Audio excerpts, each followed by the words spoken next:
Oi meninas, a paz do Senhor, tudo bem? Estamos aqui no nosso 6º dia de estudo da Páscoa. Estamos terminando, hoje é o penúltimo dia e nós vamos relembrar a história um pouquinho mais e falar, entrar já praticamente no final desse estudo que vai culminar na Santa Ceia que Jesus realizou com seus discípulos antes da sua crucificação e ressurreição. A Páscoa, ela é a festa que marca o início do calendário bíblico de Israel e delimita todas as outras festas. Então é a partir da Páscoa que o povo de Israel, eles fazem muitas festas, né? Nós, obviamente, não seguimos todas as festas, até porque tem muitos costumes pessoais deles, mas a gente precisa, como nós estamos falando de Páscoa, tudo que diz respeito à Páscoa da Bíblia, nós precisamos deixar registrado. Então a Páscoa é a festa que dá origem a todas as outras festas do calendário do povo de Israel. É uma festa, como está lá em Êxodo 12, instituída por Deus como um memorial, para que os filhos de Israel jamais se esquecessem que foram escravos no Egito e que o próprio Deus os libertou com mãos poderosas, trazendo juízo sobre os deuses do Egito e sobre o faraó. A Páscoa, como já falamos, fala de memória, de identidade. O povo de Israel foi liberto do Egito para poder servir a Deus e ser luz para as nações. A Páscoa é uma festa instituída para que jamais Israel se esquecesse quem foi, quem era e quem é. E quem deve ser. Da mesma forma, todos nós que somos discípulos de Jesus, co-herdeiros e coparticipantes das promessas e das alianças dadas por Deus a Israel, pois através do Evangelho fomos enxertados em Israel. Somos parte do mesmo corpo, judeus e não judeus. Fazemos parte da família de Deus, como está escrito lá em Efésios 3,6, que diz: a saber que os gentios são co-herdeiros e de um mesmo corpo e participantes da promessa em Cristo pelo Evangelho. Então essa festa também para nós é um memorial, porque nós somos parte da herança de Jesus, somos co-herdeiros com Cristo e fazemos parte das promessas. Conforme nós lemos já o ensino apostólico de 1 Coríntios 5,8, os discípulos de Jesus, judeus e não judeus, todos devem celebrar a Páscoa e lembrar desse memorial. A intenção do mandamento do Êxodo, que nós lemos ontem, que está lá em Êxodo 12, 26, era que todos os membros da família participassem deste culto. Por quê? Porque essa festa deveria ser uma ferramenta didática para ensinar e explicar o significado da Páscoa, trazendo sempre a memória, trazendo sempre para o seio da família a relevância, o significado importante deste símbolo que é a Páscoa. As crianças deveriam ser ensinadas desde pequeno. O que diz a palavra do Senhor? Ensina ao menino o caminho que deverá andar, e quando ele crescer, não se desviará dele. Quanto mais cedo você apresenta a palavra de Deus para o seu filho, quanto mais cedo você apresenta a palavra de Deus para os seus netos, quanto mais cedo você apresenta a palavra de Deus para os seus sobrinhos, menos eles se desviarão do caminho. Porque uma semente será lançada no coração deles e eles não vão esquecer jamais. Ensino, aquilo que entra no coração, que entra na mente, fica uma marca e a pessoa não esquece.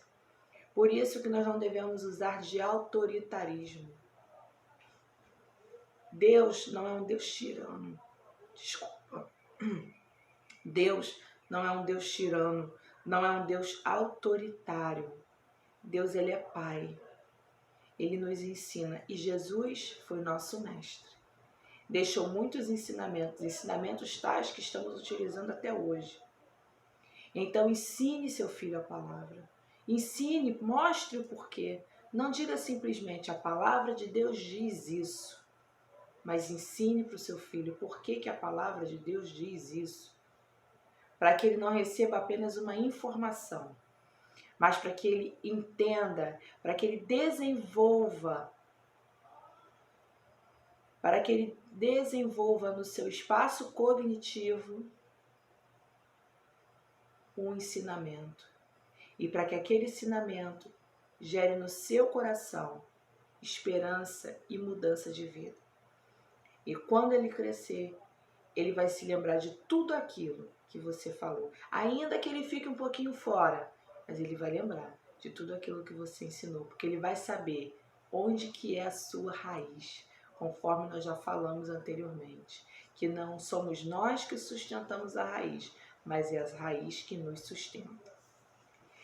Eu queria ler com vocês Mateus 26. Mateus 26 vai falar da primeira ceia. O título é assim, eu vou ler do 17 ao 30, que vai falar assim: a última Páscoa e a Santa Ceia. E no primeiro dia da festa dos pães asmos, chegaram os discípulos juntos de Jesus, dizendo: onde queres que preparemos a comida da Páscoa? E ele disse: ide à cidade a um certo homem e dizei-lhe: o mestre diz, o meu tempo está próximo, em tua casa celebrarei a Páscoa com os meus discípulos. E os discípulos fizeram como Jesus lhes ordenara e prepararam a Páscoa. E chegada a tarde, assentou-se à mesa com os 12. E enquanto comiam, disse: em verdade vos digo, que um de vós há de me trair. E eles, entristecendo-se muito, começaram um por um a dizer: porventura sou eu, Senhor? E ele respondendo disse: o que mete comigo a mão no prato, esse há de me trair. Em verdade, o Filho do Homem vai, como acerca dele está escrito, mas ai daquele homem por quem o Filho do Homem é traído. Bom seria para esse homem se não houvera nascido. E respondendo Judas, o que o traía, disse: porventura sou eu, Rabi? E ele disse: tu o disseste.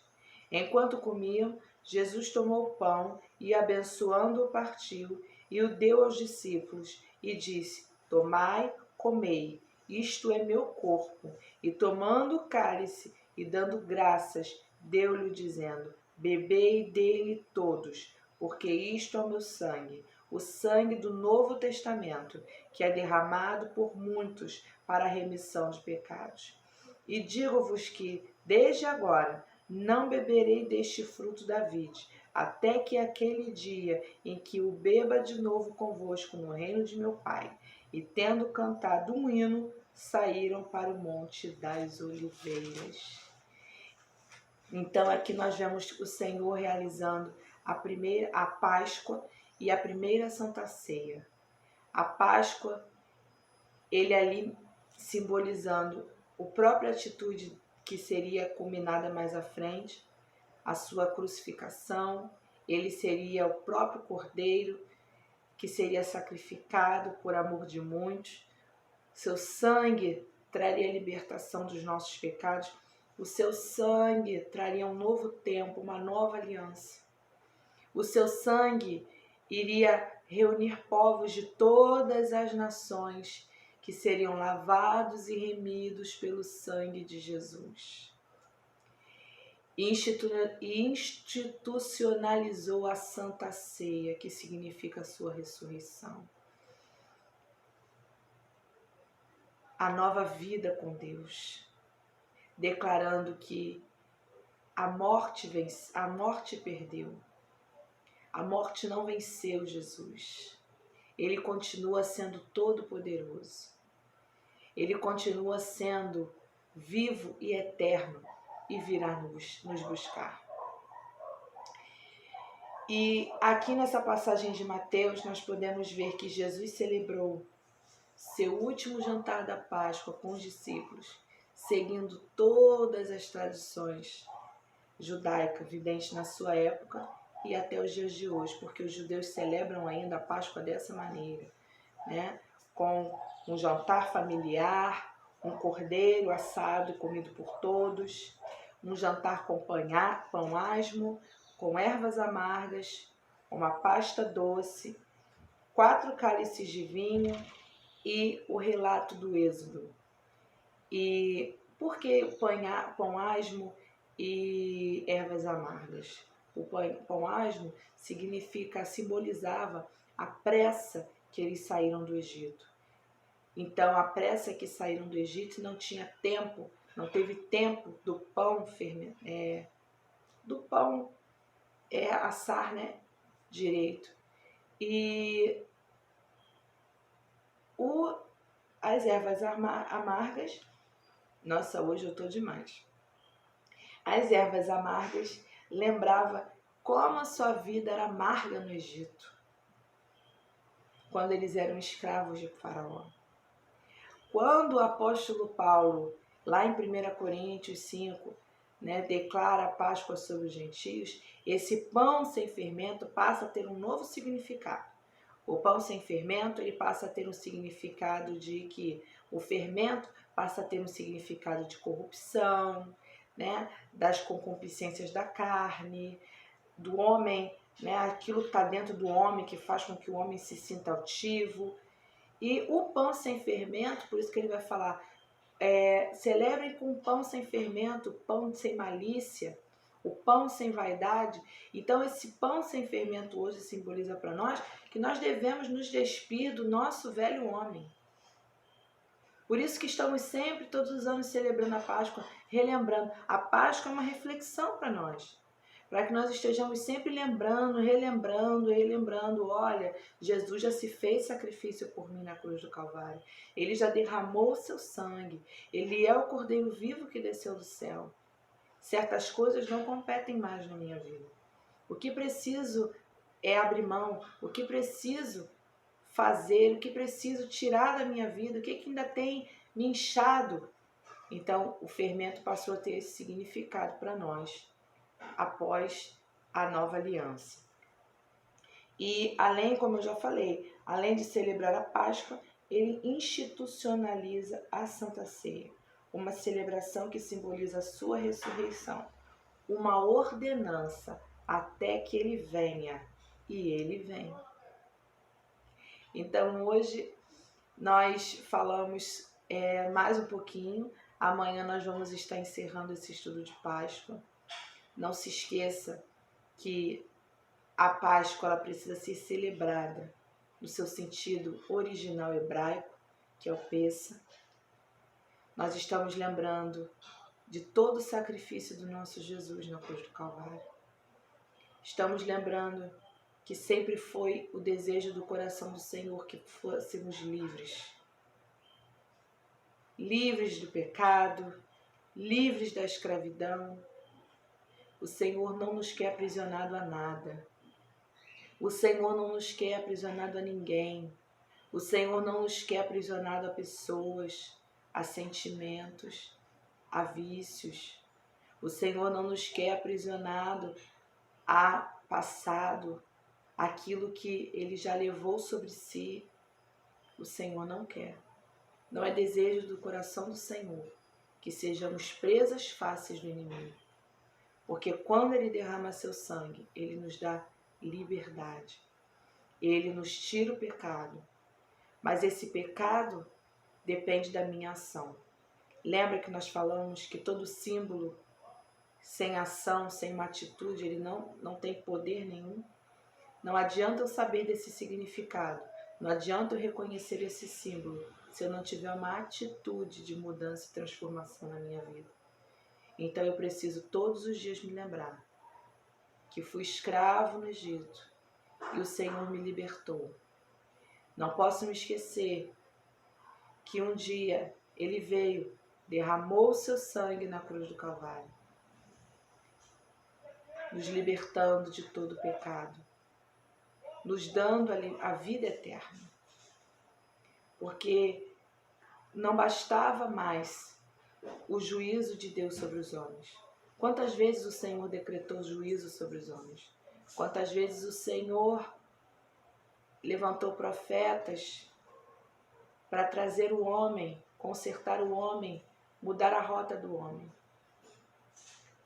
E o Senhor tão amoroso, Ele diz, eu vou enviar meu filho como uma nova aliança. Uma nova aliança para o meu povo. E para aqueles que vão ser chamados meu povo, que somos nós, co-herdeiros com Cristo. Para que eles tenham direito à vida eterna. E em mim, eles possam vencer todas as coisas através do meu sacrifício na cruz do Calvário. Então, leve a sério esse ato, leve a sério essa celebração. Não esqueça dos ensinamentos do nosso Mestre Jesus. Não esqueça dos ensinamentos do nosso apóstolo Paulo. É vida para mim e é vida para você. Um beijo, Deus te abençoe e até amanhã.